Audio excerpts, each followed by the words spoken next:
Autobots, transform and roll out!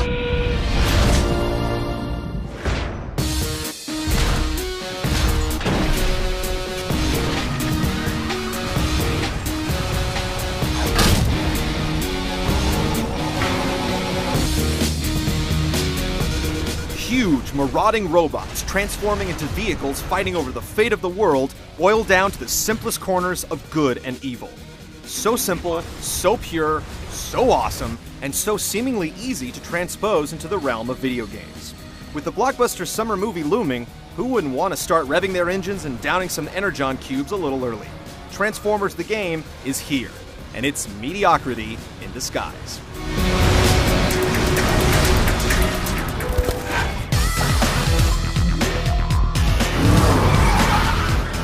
The harrowing plot is divvied between two separate campaigns, one for the noble Autobots and the other for the nihilistic sect of robots known as the Decepticons. They're both searching for something called the AllSpark that will give whomever wields it tremendous power. So the bots keep running into each other and exchanging blows, covered with a smattering of short, horribly compressed cutscenes. There's a human teenager dude wrapped up in this intergalactic brouhaha who also gets fleeting seconds of screen time in the pixelated scenes. What about this one? The Camaro! It's definitely calling me! It's safe to say, story is riding shotgun this time around. There's enough going on to keep an ember of interest, but the plot is all about couching the arbitrary scenarios you will have to play through. And that sort of loose connect-the-dots philosophy dogs the game at every step.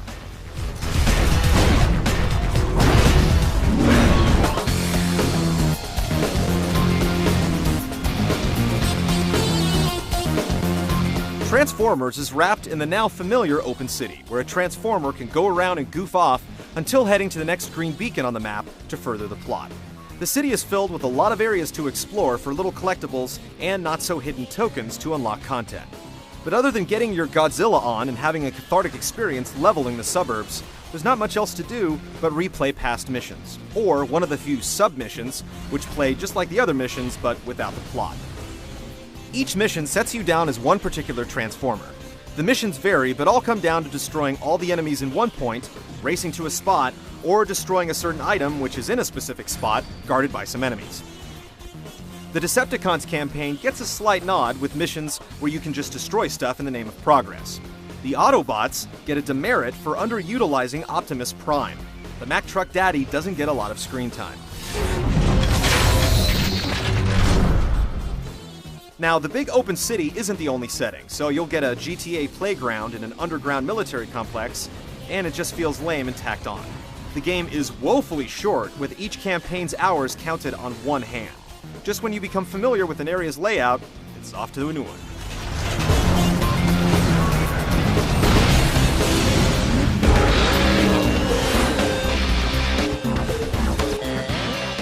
The simplicity of the missions isn't helped with the dodgy camera and unresponsive controls. Even basic Transformers awesomeness is kicked to the curb. You can't transform while in midair. Want to jump off a building and turn into a hot rod and hit the street? Nope. Even the flying characters, only available for Decepticons, can only change from vehicle to robot in midair and not vice versa. Add in the inane time limits and a string of challenges that reset on the smallest infraction, and you'll be replaying the same 30 seconds again and again. Combat quickly becomes a game of rock'em sock'em robots, since your weapons, which seem to carry a payload of a small nuclear device based on their collateral damage, won't hurt most of your enemies. The answer is to run up to them and pound the melee button until they explode into a shower of shrapnel and, for whatever reason, metallic hearts. The boss characters are a bit more difficult. You have to throw things at them first. It's the same for every fight down to the end. Missiles won't do a thing, but throw a tree or a large novelty item, and they stand still, flummoxed, while you run up and beat them down to an oily mess. So, lame missions filled again with arbitrary restrictions like time limits and invisible walls meet a clunky camera and mindless wash, rinse, repeat combat that doesn't require the suspension of disbelief, but the annihilation of it.